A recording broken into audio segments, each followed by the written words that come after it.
In 2011, China was selected by the Association of International Horticultural Producers to host the 2019 Exposition.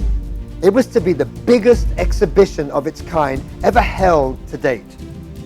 Of the 5 main pavilions that were to adorn the exposition grounds, one of the most important was the Botanic Gardens, a 15-meter-high structure.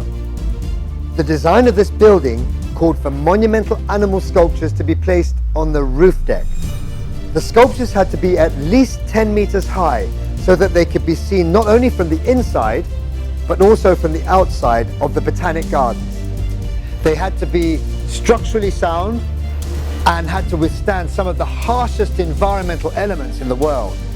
You're talking about hurricane-strength winds, freezing temperatures, earthquakes, and intense heat. And most importantly, had to support the Botanic Gardens theme of the wisdom of plants. I propose making a family of giraffes. Giraffes are some of the world's tallest herbivores and have a really strong connect to plants. I saw my giraffe being formed from 4 trees growing out of the ground, with their branches entwining and curling and expanding to form the body and the neck of the giraffe.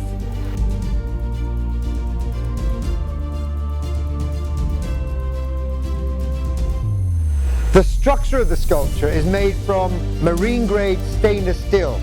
Wherever possible, I use second life materials, and a lot of my metal comes from the ship-breaking yards. The wood I collect and use is arguably the best in the world for withstanding the elements. It's decades dead, if not centuries dead wood.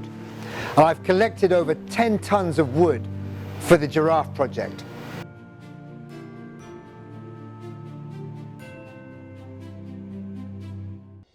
One of the toughest things about making a monumental Driftwood sculpture is to communicate your concept to a larger group of people. It's not just about me working in solitary confinement with my own fears and vision.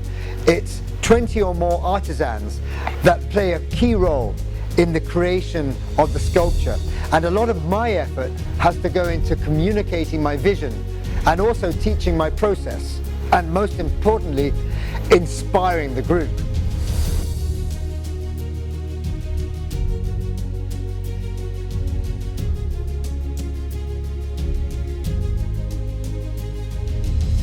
One of the most worrying aspects of the project was the maximum weight load, beyond which the engineers would just not allow the sculpture to be erected.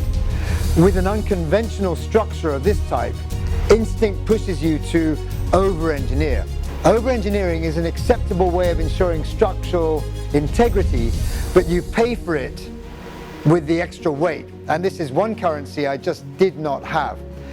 I spent a load of time designing a structure that would not just be strong enough to withstand the environmental pressures, but would also fall within the 12-ton maximum weight restriction.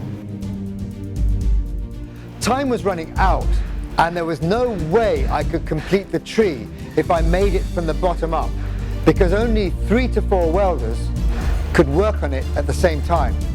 I thought long and hard about it, and I decided to make the tree horizontally in a circular cage so that 10 of us could weld simultaneously. And this also allowed me to roll the tree easily so I could work on whatever different side I needed to. It took 4 containers to move the installation from Cebu to China, and I needed 2 more months to make specially designed docking frames to lift and maneuver the sculpture through the mouth of the container doors. I traveled to Beijing to install my giraffes early March. 2 days, 20 guys and a crane lifted the 12 tons of sculpture up to the roof deck. I had my own personal communicator translate my directions, and I also remembered to bring with me loads of dried mangoes, which my merry band of assistants really appreciated. The day after installation, dignitaries, company chiefs and architects gathered at the foot of the Giraffes to inspect my work. As far as I know, it's the largest driftwood animal sculpture ever made to date, and definitely my first monumental installation in China. It's immediately visible from the moment you enter the exposition grounds, which are immense, and it's been voted the most Instagrammable site of the Beijing Expo 2019.